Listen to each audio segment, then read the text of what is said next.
അഗതികളുടെ കണ്ണീരൊപ്പിയ 100 വർഷങ്ങളുടെ പവിത്രതയിൽ സ്നേഹത്തിന്റെയും സേവനത്തിന്റെയും ദീപനാളം പോലെ പ്രകാശം പരത്തുന്ന SD സന്യാസ സമൂഹത്തിന്റെ ശതാബ്ദി ആഘോഷങ്ങൾക്ക് മനോഹരമായ സമാപന സമ്മേളനം ഉന്നത വിദ്യാഭ്യാസ മന്ത്രി റോജി എം ജോൺ ഉദ്ഘാടനം ചെയ്തു. സർക്കാരിന്റെ കരങ്ങൾക്ക് താങ്ങായി അഗതി ശുശ്രൂഷയുടെ പുണ്യപാതയിലൂടെ സഞ്ചരിക്കുന്ന സന്യാസിനി സമൂഹത്തെ മന്ത്രി ഹൃദയപൂർവ്വം വാഴ്ത്തി. സീറോ മലബാർ സഭയുടെ major archbishop Mar Raphael Thattil അധ്യക്ഷത വഹിച്ചു. ദൈവപരിപാലനയിൽ ആശ്രയിച്ച് അഗതി ശുശ്രൂഷയിൽ ഏർപ്പെട്ടിരിക്കുന്ന SD സിസ്റ്റേഴ്സിന് പ്രാർത്ഥനയും ആശംസകളും അദ്ദേഹം നേർന്നു. Delhi archbishop doctor Anil Couto അനുഗ്രഹ പ്രഭാഷണവും superior general sister Liz Grace SD മുഖ്യപ്രഭാഷണവും നിർവഹിച്ചു.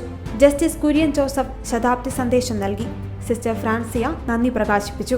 SD സന്യാസ സമൂഹത്തിന്റെ സംക്ഷിപ്ത ചരിത്രത്തിന്റെയും ശതാബ്ദി സ്മരണികയുടെയും പ്രകാശനവും നടന്നു.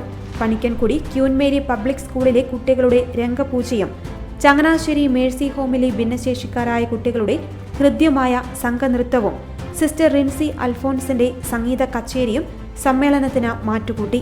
News desk Shalom news.